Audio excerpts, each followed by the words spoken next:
আজকে আমাদের কমপ্লিটিং সেন্টেন্সের ৩ নাম্বার ক্লাস। পার্ট 1 অ্যান্ড 2 যারা দেখো নাই, আমার রিকোয়েস্ট থাকবে আগে ওই ২ টা পার্ট দেখে নাও। আমি ওই ২ টা পার্টে কমপ্লিটিং সেন্টেন্সের টোটাল ১৩ টা রুলস দেখিয়েছিলাম। আর আজকের এই ভিডিওতে আরো ৭ টা রুলস দেখাবো। মানে ইন টোটাল ২০ টা রুলস থাকবে কমপ্লিটিং সেন্টেন্সের উপরে। আশা করি ২০ টা রুলস যদি তোমরা জানো তাহলে আর তোমাদের কোনো অসুবিধা হবে না কমপ্লিটিং সেন্টেন্স নিয়ে। ওকে, সো আমরা এখন শুরু করি রুলস নাম্বার 14। দেখো এখানে আমি লিখে রেখেছি no sooner had, scarcely had, hardly had. Okay, এই ৩টা ওয়ার্ড যদি কোনো সেন্টেন্সে থাকে তাহলে তার পরের যে অংশটা আমরা লিখবো সেইখানে তোমাকে এই ওয়ার্ডগুলো দিয়ে শুরু করতে হবে। মানে হচ্ছে নো সোনার হ্যাড থাকলে আমাদেরকে দেন দিয়ে শুরু করতে হবে, স্কার্সলি হ্যাড থাকলে হয়েন, অ্যান্ড হার্ডলি হ্যাড থাকলেও হয়েন। এটা মুখস্থ করে রাখবা। এই দুইটার জন্য হয়েন আর নো সোনার হ্যাডের জন্য দেন। এটা দিয়ে তোমাকে পরের সেন্টেন্সটা শুরু করতেই হবে। মানে যেখানে নো সোনার হ্যাড সেখানেই দেন, এটাই। ওকে, আচ্ছা, এটা দিয়ে তো শুরু করব। তারপরের যে বাদবাকি অংশটা মানে যে সেন্টেন্সটা আমরা লিখবো সেই সেন্টেন্সটা পাস্ট ইনডিফিনিটে হতে হবে। ওকে, এটাই হচ্ছে রুলস। এই ওয়ার্ডগুলো দিয়ে শুরু করতে হবে আর পরের যে সেন্টেন্সটা লিখবো সেটা পাস্ট ইনডিফিনিটে হতে হবে। যেমন একটা এক্সাম্পল দেখো, এখানে দেখো আমি লিখেছি no sooner had we reached the station. এখন দেখো এই সেন্টেন্সটার মিনিংটা আগে শোনো। No sooner had, scarcely had, hardly had এদের মানে হচ্ছে করতে না করতে, যেতে না যেতে, খেতে না খেতে, পড়তে না পড়তে। ওকে, এই ওয়ার্ডগুলোর মানে হচ্ছে এরকম। সো এই সেন্টেন্সটা দেখো no sooner had we reach the station, এটার মানে হচ্ছে স্টেশনে পৌঁছাতে না পৌঁছাতে। মানে আমরা স্টেশনে পৌঁছাতে না পৌঁছাতে এরপর কি হতে পারে? ওকে, এরপরের বাদবাকি অংশটা কি হতে পারে? তাহলে আমরা স্টেশনে পৌঁছাতে না পৌঁছাতে আর ট্রেনটি চলে গেল, তাই না? এটা হতে পারে। তো আমরা এখন কি লিখবো? ট্রেনটি চলে গেল, এটাই ওদের আমাদের লিখতে হবে। তাহলে আমরা শুরু করব কি দিয়ে? দেখো নো সোনার হ্যাড আছে, এজন্য শুরু করতে হবে দেন দিয়ে। তাহলে আমরা লিখবো দেন, এরপরে কি লিখবো? ট্রেনটি চলে গেল। তাহলে দা ট্রেন চলে যাওয়া ইংলিশ কি? লিভ। বাট খেয়াল করো আমাদেরকে এই পরের সেন্টেন্সটা পাস্ট ইনডিফিনিট লিখতে হবে। পাস্ট ইনডিফিনিট মানে সাবজেক্টের পরে ভি টু। তাহলে লিভের ভি টুটা হচ্ছে নেক্সট, শেষ। তাহলে দেন দ্য ট্রেন লিফট। ওকে, বোঝাতে পেরেছি? আর যদি ধরো স্কার্সলি হ্যাড থাকতো সেম, তাহলে আমরা শুরু করতাম কি? হয়েন দিয়ে। দেনের জায়গায় আমরা লিখতাম হয়েন দ্য ট্রেন লেফট। আবার যদি হার্ডলি হ্যাড দিয়ে শুরু করতো তখন আমরা লিখতাম হয়েন the train left. Okay, just একটু মনে রাখবা এই জিনিস। এটা কিন্তু অনেক ইম্পর্টেন্ট একটা রুলস, এটা কিন্তু প্রায় এক্সামে আসে। সো একটু ট্রিকি। আর আমি যেভাবে দেখাইছি এই স্ট্রাকচারগুলো যদি মনে রাখো তাহলে আর কখনোই ভুল হবে না। ওকে, তো এটা গেল আমাদের রুলস নাম্বার 40। এবার আমরা নেক্সট রুলসটা দেখি, 15 নাম্বার।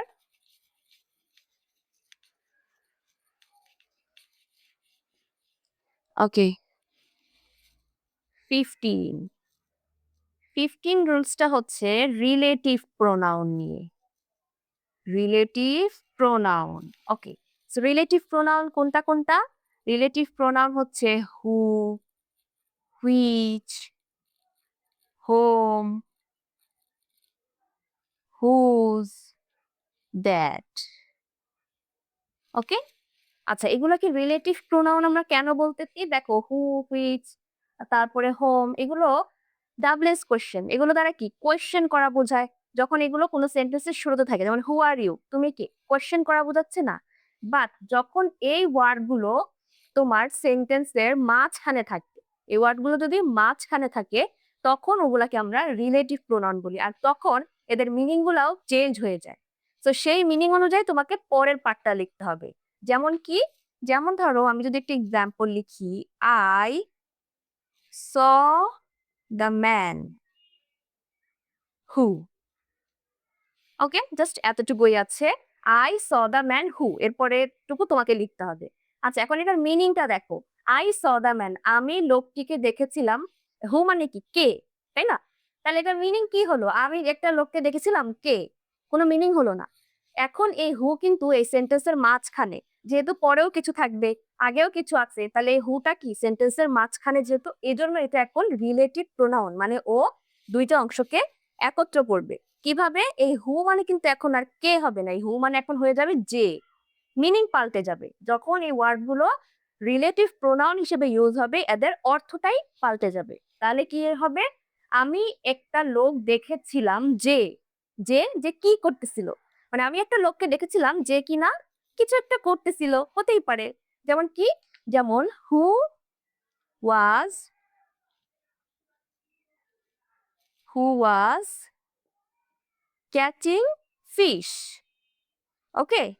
বা এটাই যে হতে হবে এমন কোনো কথা নেই। যে কোনো ওয়ার্ড সেন্টেন্সে তুমি লিখতে পারো। কিন্তু মিনিংটা দেখো, আমি একটা লোককে দেখেছিলাম যে সরি বানানটা ভুল হয়ে গেছে।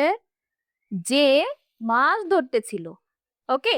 যে কি মাছ ধরছিল। তাহলে এখন এই হু এর মিনিংটা বুঝতে পারছো? তাহলে দেখো যখনই রিলেটিভ প্রোনাউন হিসেবে ইউজ হবে এদের মিনিংই চেঞ্জ হয়ে যাবে। আচ্ছা, যেমন আবার ধরো হুইচ মানে কি? কোনটা? কিন্তু যখন ও মাঝখানে ইউজ হবে তখন হয়ে যাবে যেটা। ওকে? মিনিং চেঞ্জ হয়ে যাবে। আচ্ছা, এবার আমরা আরেকটা এক্সাম্পল দেখি। যেমন this is the house. This is the house that. এতটুকু আছে। This is the house that মানে এটাই সেই ঘর যেটা। দ্যাট দ্বারা বোঝাচ্ছে যেটা। ওকে? আর অনেক সময় বেশিরভাগ ক্ষেত্রে আমরা দ্যাট এর মিনিং কি জানি? যে। দ্যাট এর মিনিং কি জানি আমরা? যে দ্যাট মানে কি? যে। কিন্তু যখনই ও রিলেটিভ প্রোনাউন হিসেবে ইউজ হচ্ছে তখন এর মিনিংটা হবে যেটা। মানে এটাই সেই ঘর যেটা আমরা কিনতে চাই। তাই না? বা এটাই সেই ঘর যেখানে আমরা থাকবো। বা এটাই সেই ঘর যেটা হি ওয়ান্টস টু বাই। সে কিনতে চায়। হি ওয়ান্টস টু বাই বা we wants to buy, we want to buy অনেক কিছুই হতে পারে।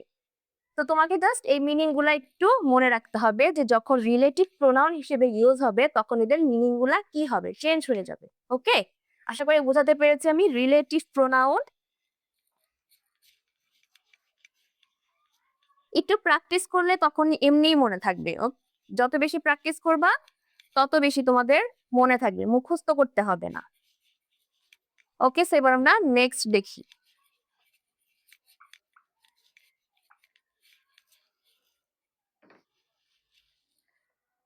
ওকে, নাম্বার 16 রুলসটা হচ্ছে অ্যাজ লং অ্যাজ। ওকে, অ্যাজ লং অ্যাজ এর মিনিংটা আমরা আগে জানি। অ্যাজ লং অ্যাজ মানে হচ্ছে যতক্ষণ। ওকে, যখন কোনো সেন্টেন্সে অ্যাজ লং অ্যাজ দেখবা তখন তুমি মিনিংটা মনে রাখবা যতক্ষণ। আচ্ছা, যেমন আল্লাহ will be with us as long as।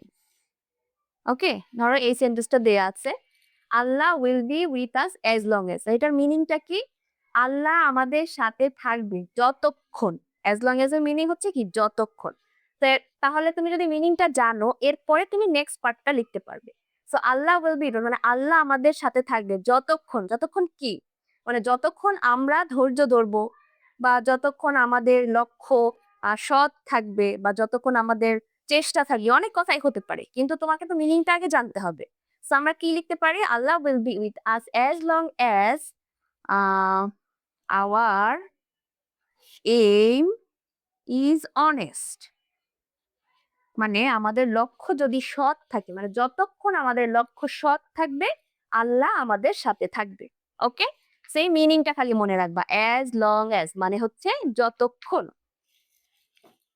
ওকে, আমি কিন্তু প্রত্যেকটারই মিনিং বলে দিচ্ছি আর এই মিনিংটাই মেইন। এটা যদি তুমি মনে রাখতে পারো তাহলে পরের সেন্টেন্সটা তোমার কাছে ইজি মনে হবে। তুমি সহজেই লিখতে পারবে যে আসলে পরে কোনটা হবে। তো প্রত্যেকটারই মিনিং মনে রাখবে। ওকে, সো এবার 17 নাম্বারটা দেখি আমরা। 17 রুলসটা হচ্ছে ইন স্পাইট অফ অথবা despite. Okay, in spite of অথবা ডিসপাইট দুইটারই একই মিনিং। দুইটার যে কোনো একটাই যখন থাকবে তখন সেম রুলস আমরা ইউজ করব। মিনিংটা আগে আমরা দেখি। ইন স্পাইট অফ অথবা ডিসপাইট এর মিনিং হচ্ছে সত্ত্বেও। সত্ত্বেও, ওই অর্থটা মনে রাখবা। আচ্ছা, এবার তুমি একটা এক্সাম্পল দেখো। যেমন in spite of his poverty. Okay, এতটুকু দেয়া আছে। In spite of his poverty. এখন মিনিংটা আগে দেখি আমরা। ইন স্পাইট অফ মানে কি? সত্ত্বেও। এন্ড হিজ পভার্টি মানে কি? তার দারিদ্রতা। পভার্টি মানে আমরা কি জানি? দারিদ্রতা। তার মানে দারিদ্রতা থাকা সত্ত্বেও, ওকে? দারিদ্রতা থাকা সত্ত্বেও এরপরে কি হতে পারে? দারিদ্রতা থাকা সত্ত্বেও সে অনেক সুখী, তাই না? দারিদ্রতা থাকা সত্ত্বেও সে অনেক সৎ। অনেক কথাই হতে পারে। কিন্তু অর্থ না জানলে তো লিখতে পারবো না। সো এই জন্যই অর্থটা খুব ইম্পর্টেন্ট। তাহলে আমরা লিখতে পারি in spite of his poverty he is honest, তাই না? অথবা হি ইজ হ্যাপি, অনেক কিছুই হতে পারে। তাহলে একটা জিনিস খেয়াল রাখবা, ইন স্পাইট অফ আর ডিসপাইট অফ এর সেন্টেন্সটা পরে যে সেন্টেন্সটা লিখবা সেটা বিপরীত কিছু লিখতে হবে। মানে সে দারিদ্র কিন্তু তারপরেও সে তার বিপরীত কিছু, ওকে? সবসময় মনে রাখবা যে তোমাকে বিপরীত কিছু লিখতে হবে। যদি এখানে খারাপ কিছু থাকে তাহলে তোমাকে ভালো কিছু লিখতে হবে, বা এখানে যদি ভালো কিছু থাকে তাহলে এখানে তোমাকে খারাপ কিছু লিখতে হবে। সবসময় বিপরীত সেন্টেন্স লিখতে হবে। আবার আমরা আরেকটা দেখি, যেমন the boy was punished. The boy was punished despite. Okay, so এখন তোমাকে দিয়ে দিল কি? ডিসপাইট। একটা জিনিস মনে রাখবা যে ডিসপাইট এর পরে কখনো অফ হবে না, ডিসপাইটটা খালি থাকবে, আর স্পাইট এর সাথে ইনস্পাইট অফ এটা একসাথে থাকবে, কিন্তু ডিসপাইট শুধু একটা ডিসপাইটই হবে, কোনো অফ থাকবে না। ওকে, এখন দেখো the boy was punish despite. এখন এটুকুর মানেটা কি? ছেলেটি শাস্তি পেয়েছিল সত্ত্বেও। ডিসপাইট মানে কি? সত্ত্বেও। তাহলে ছেলেটি শাস্তি পেয়েছিল কি সত্ত্বেও? কি সত্ত্বেও, তারপরে কি হতে পারে? ছেলেটি শাস্তি পেয়েছিল সে নির্দোষ থাকা সত্ত্বেও, তাই না? নির্দোষ থাকা সত্ত্বেও কি সে শাস্তি পেয়েছিল? স্যার দেখো এখানে সে শাস্তি পেয়েছিল, কিন্তু এটা একটা খারাপ কথা ছিল। তাহলে এখন আমাদের বিপরীত কিছু লিখতে হবে, মানে ভালো কিছু লিখতে হবে। ওকে, তাহলে এখন আমরা লিখতে পারি the boy was punished despite his innocence. Despite his innocence মানে কি? তার মানে নির্দোষ, মানে সে নির্দোষ থাকা সত্ত্বেও কি সে শাস্তি পেয়েছে। এভাবেই এভাবেই তুমি অর্থটা জানবা, আর তুমি বিপরীত কিছু চিন্তা করবা। এই দুইটা ওয়ার্ড যদি থাকে তাহলে তুমি কি বিপরীত লিখবা। আশা করি বোঝাতে পেরেছি। সো 17 নাম্বার রুলসটা গেল। এবার এবার আমাদের নেক্সটটা দেখি। টোটাল 20টা রুলস দেখাবো আমি। আশা করি 20টা জানলে আর কিছু লাগবে না। ওকে ওকে, রুলস নাম্বার 18। 18টা হচ্ছে লেট অ্যালোন। ওকে, লেট অ্যালোন। লেট অ্যালোনের মিনিংটা কি? মিনিংটা হচ্ছে চিন্তা করা যায় না। চিন্তা করা যায় না অথবা ভাবা যায় না। ওকে, লেট অ্যালোনের মিনিংটা হচ্ছে চিন্তা করা যায় না অথবা ভাবা যায় না। সো এটা দিয়ে আমরা একটা এক্সাম্পল দেখি কেমন হতে পারে। যেমন I can't swim a kilometre.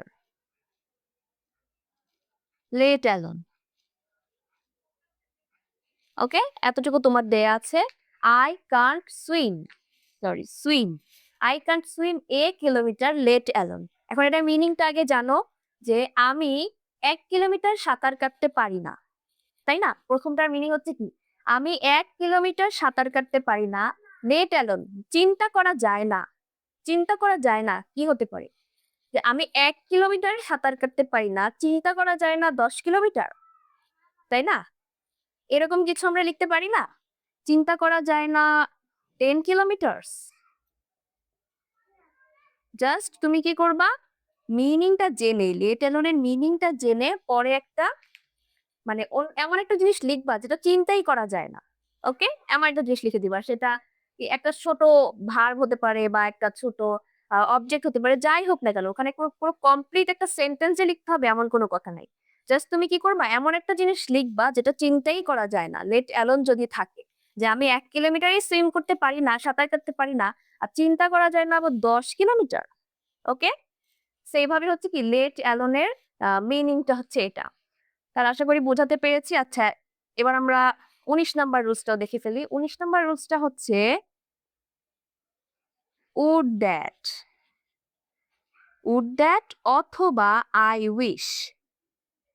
ওকে, যদি কোনো সেন্টেন্স উড দ্যাট অথবা আই উইশ দিয়ে শুরু হয়, যদি উড দ্যাট অথবা আই উইশ দিয়ে শুরু হয়, তখন আমরা পরের সেন্টেন্সে সাবজেক্টের পরে ওয়্যার ইউজ করব।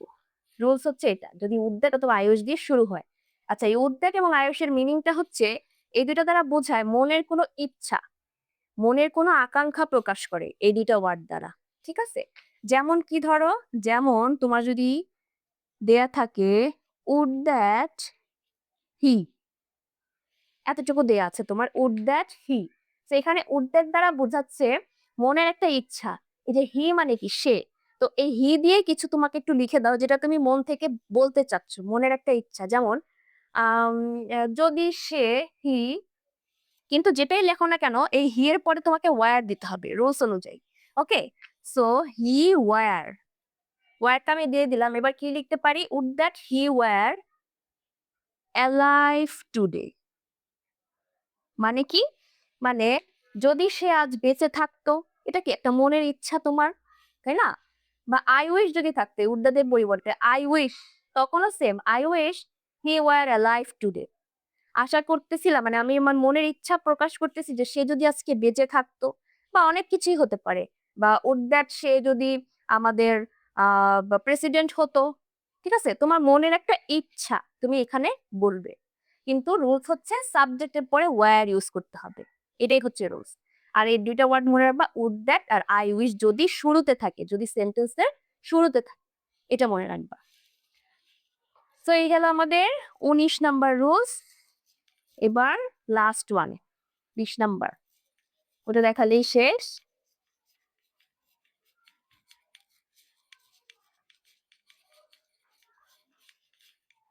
ওকে, 20, because of. Okay, because of এটা একদম ইজি। বিকজ মানে কি, কারণ। বিকজ মানে কারণ না, সো বিকজ অফ এই কথাটার মানেও কিন্তু কারণ। ওকে, যখন সেন্টেন্সে বিকজ অফ থাকবে তখন তুমি মনে করবা কি কোনো কারণ তোমাকে এখন লিখতে হবে। যেমন কি, যেমন ধরো I stayed home because of, because of. Okay, এতটুকু তোমার দেয়া আছে, I stayed home because of, মানে আমি বাড়িতেই থেকে গেছিলাম, আমি বাড়িতেই থেকে গিয়েছিলাম কারণ। কি কারণ? এখন তুমি যা লিখবা সেখানে তোমাকে একটা কারণ দেখাতে হবে যে কেন তুমি বাড়িতেই থেকে গেছো। এই বিকজ অফ এর মানে হচ্ছে কারণ। এখন একটা কারণ বলে দাও কেন বাইরে থেকেছি। মনে করো অনেক বৃষ্টি হচ্ছিল বাইরে, এই জন্য। তাহলে কি হতে পারে, because of the heavy rain, ভারী বৃষ্টি। Okay, because of the heavy rain. So because of যখনই থাকবে তারপরে তোমাকে কি করতে হবে, একটা কারণ বলতে হবে। শুরুতে যে সেন্টেন্সটা থাকবে সেটার একটা কারণ বলতে হবে। ওকে, আশা করি বোঝাতে পেরেছি। সো এটাই ছিল আমার কমপ্লিটিং সেন্টেন্সের টোটাল 20 রুলস। আশা করি আমি খুব ইজি ভাবে তোমাদেরকে বোঝাতে পেরেছি। যদি ভিডিওটি ভালো লেগে থাকে অবশ্যই সাবস্ক্রাইব করবে। কারো যদি কোনো প্রশ্ন থাকে, কোনো রুলস বুঝতে অসুবিধা হয়, অবশ্যই আমাকে কমেন্ট করে জানাবে। সো দেখা হবে আমার নেক্সট ভিডিওতে। আল্লাহ হাফেজ।